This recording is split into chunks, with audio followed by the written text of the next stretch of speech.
সূরাতুল হুজুরাত 49 নম্বর সূরার 13 নম্বর আয়াতে আল্লাহ সুবহানাহু ওয়া তাআলা পৃথিবীর মানুষদেরকে লক্ষ্য করে বলেছেন, ইয়া আইয়ুহান নাস, হে মানব সম্প্রদায় শোনো, ইন্না খালাকনাকুম মিন যাকরিন উনসা, নিশ্চয়ই আমি তোমাদেরকে এক নারী এবং এক পুরুষ দিয়ে সৃষ্টি করেছি, ওয়াজআলনাকুম শুউবা ওয়া ক্বাবাইলা লিতাআরাফু,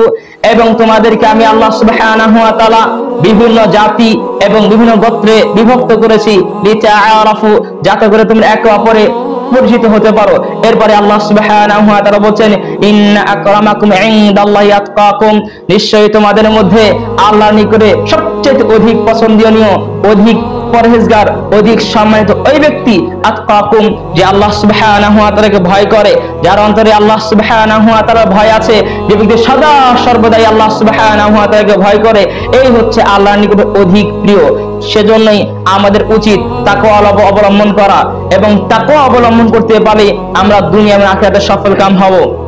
যদি আমরা আল্লাহ সুবহানাহু ওয়া তাআলার নৈকট্য অর্জন করতে চাই, যদি আল্লাহ সুবহানাহু ওয়া তাআলার প্রিয় বান্দা হতে চাই, তাকওয়া ছাড়া বিকল্প কোনো পথ নেই।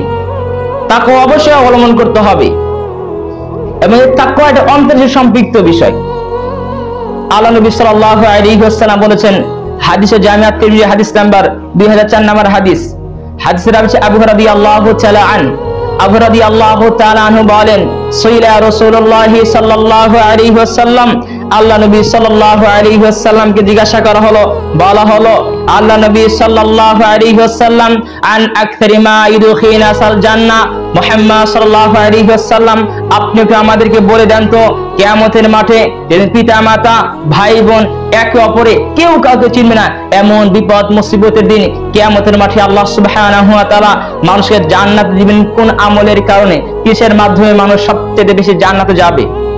তখন রাসূল সাল্লাল্লাহু আলাইহি ওয়াসাল্লাম দুইটা কথা সেখানে উল্লেখ করলেন, এক তাকওয়াল্লাহ, আল্লাহ ভীরুতা, দুই হুসনুল খুলুক, যার ভালো চরিত্র। মুহাম্মদ সাল্লাল্লাহু আলাইহি ওয়াসাল্লাম বলছেন, যার অন্তরে আল্লাহ সুবহানাহু ওয়া তাআলা ভয় আছে এবং যার ভালো চরিত্র, এই দুইটা বৈশিষ্ট্যের কারণে কিয়ামতের মাঠে মানুষ সবচেয়ে বেশি জান্নাতে যাবে।